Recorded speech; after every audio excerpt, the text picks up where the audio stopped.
করেছেন, এই জন্য শুকরিয়া আদায় করছি, সকলে করছি আলহামদুলিল্লাহ।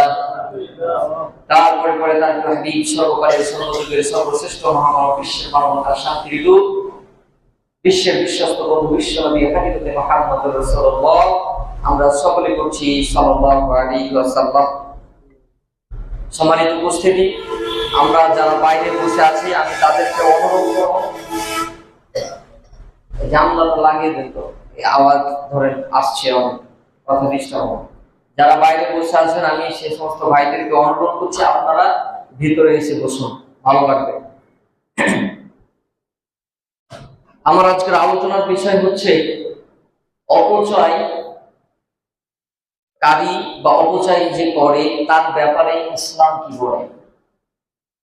অপচয়কারী ব্যক্তির ইহকালীন কতটুকু কল্যাণ আছে, পরকালে সে কতটুকু লাভবান হতে পারে ইত্যাদি এই গুরুত্বপূর্ণ পয়েন্টগুলি আমি তুলে ধরার চেষ্টা করব সংক্ষিপ্ত সময়ে, বিস্তারিতভাবে ইনশাআল্লাহ।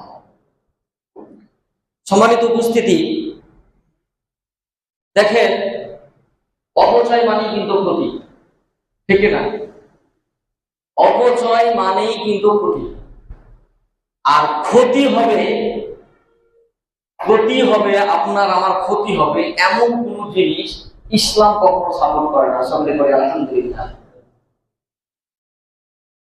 অপচয় মানেই আপনার আমার কি ক্ষতি টেনে আনা। এ ব্যাপারে ইসলাম খুব স্পষ্ট এবং খুব কঠোর অবস্থান গ্রহণ করেছেন। কোরআন এবং সহিহ হাদিসে অপচয়কারীকে ঘৃণিত বলে ঘোষণা করেছেন। কোরআন এবং সহিহ হাদিসে এরকম দলিল আছে। তা আমরা অপচয় করে থাকি, আমরা সময়ের দিকে খেয়াল রাখি না, এই সময়টাকে আমরা অপচয় করে থাকি। দেখেন জুমার নামাজের একটা নির্দিষ্ট সময় আছে, ইন্না সালাতা কানাত আলাল মুমিনিনা কিতাবাম মাওকুতা, এটা হচ্ছে সূরা নিসার 103 নম্বর আয়াত। নির্দিষ্ট সময় আল্লাহ তাআলা এই সালাতকে প্রতিষ্ঠিত করেছে, নির্দিষ্ট সময়ই আপনাকে এই সালাতের জন্য আসতে হবে। আমরা একটা সময় দেখেন এই যে খুতবা আলোচনা এই সমস্ত ব্যবস্থা করা হয়েছে আপনার শিক্ষার জন্য, আপনার জানার জন্য।